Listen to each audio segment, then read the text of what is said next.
Ya sanibona. Uma ngabe uwumuntu-ke ongathanda ukuzwa abantu bekhuluma iy'ndaba zabanye abantu, or wena self ungathanda ukukhuluma iy'ndaba zabanye abantu, ungayibuki-ke le video ngoba le video ikhuluma iy'ndaba zabantu. Kunina-ke nisele, asikhulume ngendaba yama-reality shows, especially in South Africa. Mina ama-reality shows kade ngaqala ukuwabuka. I was obsessed with ama-reality shows before eSouth Africa benza ama-reality shows. Manje sesinama-reality shows about everybody and everything. And kumnandi ngoba manje ama-reality shows esiwabukayo, ama-reality shows esikwazi ukurelate kuwona as Africans and as South Africans. So, into mina engayinothisa when it comes to ama-reality shows ukuthi uma ngabe ifamily izokwenza i-reality show, ngoba phela sinama-reality shows where they just randomly choose ama-cast. Well, it's not so random, obviously basuke bazi abantu bafuna abantu abanjani, but unama-reality shows where kuhlangana abantu abangahlobene abangazani and they have to interact with each other, kuqhamukeke i-reality show. Bese uba nefamily ethile ezoza izokwenza bashuthe i-reality show as a family. From experience mina ngeke ngithi uma ngabe befika nje kuwena beku-ofara mhlawumbe i-production company ku-ofare i-deal yokuthi they want your family to do i-reality show, ithathe leyo deal.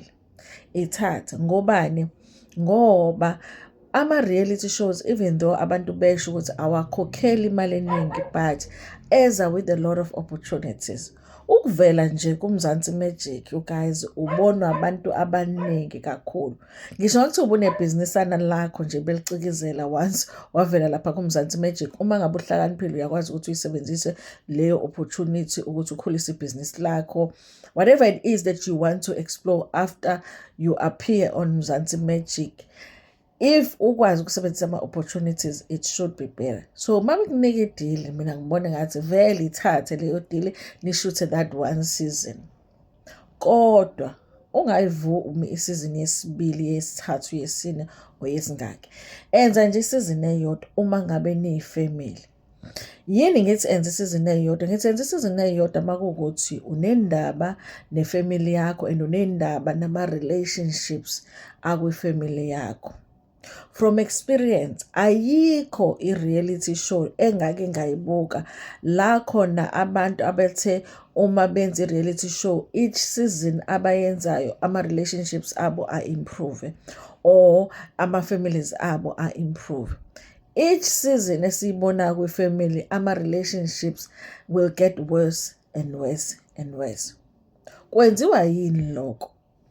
Ngokwami kwi-first season uma ngabe bekunika i-deal, angithi uma ngabe nizovela for the first time on TV kufana nefamily yakaXaba, being the Xabas.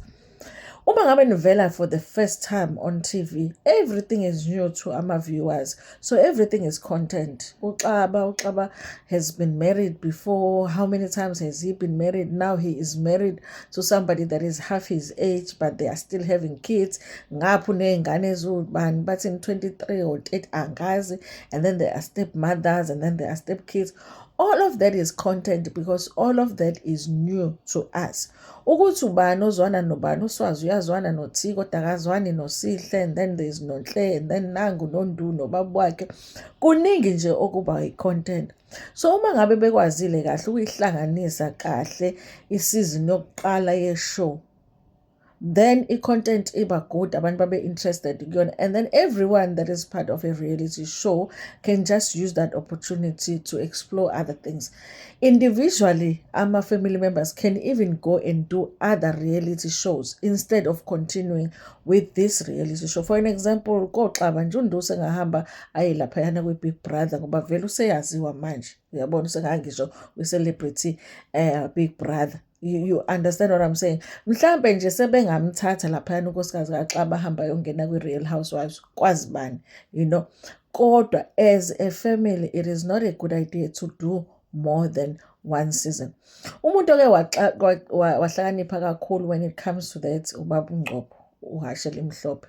Siyibonile ifamily yakhe after abantu for a long time bemcela ukuthi sicela i-reality show, sicela i-reality show, baye bayenza i-reality show as a family. Kodwa they only did one season. What happens is that uma ngabe sithi ababona for the first time, you're like, oh my God, this is a cute family, this is a beautiful family, lo uzwana nalo, lo uzwana nalo. And then towards the end of the season, that's where you start to see the cracks. And that exact thing happened with umndeni wakaNgcobo. Into esuke yenzeka ukuthi uyabona lama-cracks that we see towards the end of the first season, uma ngabe sebenza isizini yesibili bafocusa kuma-cracks. Think about your family. Yes, niyakwazi ukupresent ipicture yokuthi niyazwana, kodwa within the family niyazi ukuthi umalume kodwa no-anti abazwani, and khona into eyake yenzeka phakathi komalume no-anti eyi-secret nje ye-family. For one season ningakwazi ukuthi leyo secret ye-family nisicashisele yona, nis-entertain without revealing it. But the more seasons you have to give to our viewers, then you have to reveal secrets, because people start having questions ukuthi kanti indaba njalo manihlala etafuleni nidle umalume no-anti, they have a tension between them. Now you start having to resolve ama-tension or ama-conflicts e-family in front of the world. And luckily thina esingekho ku-TV, uma ngabe ngixabene nosisi wami izinto zethu we have to resolve between the two of us.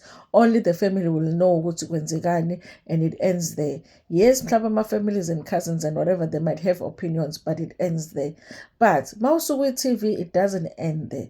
Nizohlala nina nithi ni-address that tension, because obviously the producers have pointed out, guys, we can see ukuthi there is a tension between umalume no-anti.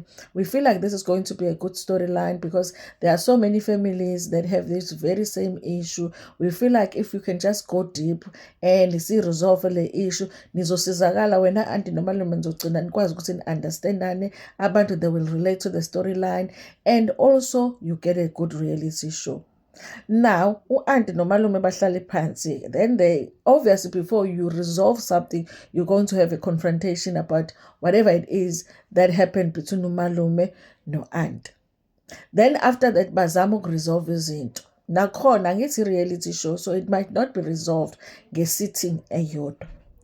Now, over and above ukuthi i-family will have their own opinions about umalume no-anti, now sewunama-opinions ke manje e-public. Now, over and above ukuthi vele nje it's not easy to deal with family and family relationships. Now you have your opinion ye-public, and it comes from all sides. First nje omakhelwane benu physically nje abantu abanaziyo vele isidalo, they'll be like, how kanti nine-secret kanjena kwifamily yenu, yeheni bo uma behlangana nani nje, even ema-mall kuphi. Now you have social media. Nakuya ku-Facebook, i-blogger ikhuluma ngefamily yenu, abantu they are having their own opinions. Abanye they don't even watch the show, they see a clip of you or of an aunt arguing with umalume, they already have decided ukuthi umalume right. Nakuya on YouTube, nakuya on Twitter, ama-opinions. Bese kuba uTikTok nje, uTikTok vele kube ngathi abantu who are somewhere kwi-dungeon ethile, aba-angry nje abazokufakela ama-opinions a-negative kuphela. Leyo nto leyo ngisho ngathi ubu-anti ucabanga ukuthi usu-ready ukuthi umalume umxolele masufunda ama-opinions abantu on social media, sebekubonisa ama-side that you haven't looked at. Kuba nzima even more to resolve lokhuzana ama-conflicts e-family. Now, that is like maybe season 2. And then season 3, every season, I guess we have to have a storyline. Now, mhlawumbe by the end of season 2, relationship ka-anti nomalume is even worse now. Now they don't even talk to each other. Abasafuni iy'ngane zabo ivakashelane. The third season, they are still looking for a storyline. Okay, and then now they are looking at another relationship, or they are looking at another family secret, or they are looking at the fact that now umalume no auntie abasazwani, who is on malume's side, who is on Bani's side, and then kuma diary sessions they say things about each other. So it is never a good idea for families to do more than just one season. Ayikho family angayibona yenze reality show, and after they do a reality show their relationships are better than they were before benze reality show. Uma benze reality show it becomes worse. Ongazwani nobani abazwani even more after they do a reality show. Even worse, ishow iyahlala-ke lapha ku-internet, ama-clips ayahlala on social media, and also-ke vele uShowmax uzoyigcina-ke leya show iloku idlaliwe laphana iloku idlaliwe. So uma ngabe unendaba nefamily yakho, you should not do more than one season of the show. I think the Fuzes did it perfectly. I don't know the reasons why they only did one season, but I feel like it was good that they only did one season. Any family esike sayibuka, guys, they are not better off after a reality show. They are worse off. I think even the Xabas, if they really care about our relationships abo as a family, they should only do this one season, because this one season is really good. It's really entertaining.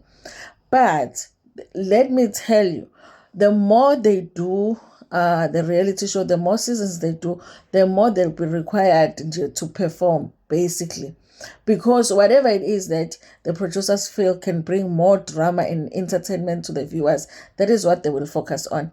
It becomes a thing of nobody cares about this family. Nobody cares if you get along or not, as long as at the end of the day people are watching the show. And what's going to make people watch the show, it is drama. Because now they know everything about your show. And it's in season 1 you introduce the show, you know who is who lives where, who works where, and all of that. All of that now we know. Now as Sanbugi, because we are curious about your family. Now Sanbuga, because we just want drama, we want to be entertained. And even as entertained as in book. Because you can't, every season you can't be telling us, me, I'm Mr. Klabang, so you cannot do that. We already know that. What else can you give to us? That's where it becomes a thing of reality shows look like they are scripted, because obviously every season they have to have a storyline. This is what has happened with Abantu Bagamsiliko. Abantu bamsebe besesithenjini. We all know ukuthi esithenjini akuziwani. But the concept in season 1 was that they wanted to show us ukuthi even though besesithenjini, you can live with each other in harmony. It doesn't have to be a thing of wives are fighting all the time. And for the most part, they were able to show us that in season 1. We only saw the cracks towards the end of season 1 when they had that meeting with Makumalo, and Makumalo had organized an event at Chile, and the wives were not happy about that event. That's when we were like, no man, these other wives don't like Makumalo. That's when it started. And then next season, we were waiting to see how do they relate to each other after that was revealed. If Abantu Bakamseleko had done only one season, we wouldn't have known ukuthi Usne was actually raped at some point. We wouldn't know that. Why? Because that was revealed, I think, in season 3 of the show. They were becoming desperate to give us a storyline. And as they became desperate, it was like, okay, what do we have to reveal here? Okay, we wouldn't have known about the fact that Umakumalo, when she first came Kamselegu, there were wives that thought ukuthi she was a nanny and ubeshaya isigubhu laphayana Kamselegu. We wouldn't have known all of that had they just done one season. And the more they revealed all of those things, the more we were entertained, but the more their relationships as a family were destroyed. Now, it doesn't even look like there's any hope of ever having a relationship between Umayeni and Makumalo. It's all because they did too many seasons of a reality show. If you care about your family, do one season of a reality show. Let me tell you something, you guys. I get along with my family, but there are times where I feel like I don't know if I want all of my sisters to be sitting in a diary session giving an opinion about my life. And I don't know if our relationship would survive if they did that. There are things that I really just don't care to know when it comes to what they think about my life, on how I live my life.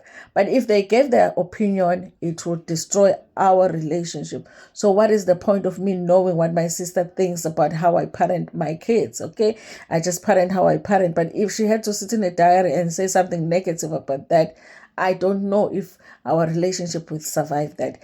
That is what happens in reality shows. People get too excited to get a reality show, and then when they are given more and more seasons, they just agree, but they don't think about Okay, this is a reality show about our family. What more are we going to be able to give to our family? Because they already know who we are, they already know what we do. What more are we going to have to give to the public? Now it just becomes entertainment, it's no longer a reality. And your life will be used to create entertainment for the viewers. That is why, in my opinion, it is not a good idea to do more than one season of a reality show. If you are doing a reality show as a family, do one season, let everybody go and explore other things. You already are known, you are already attached to this one show that was successful. They can call your show one hit wonder, but you'll still be getting along with your father. Okay?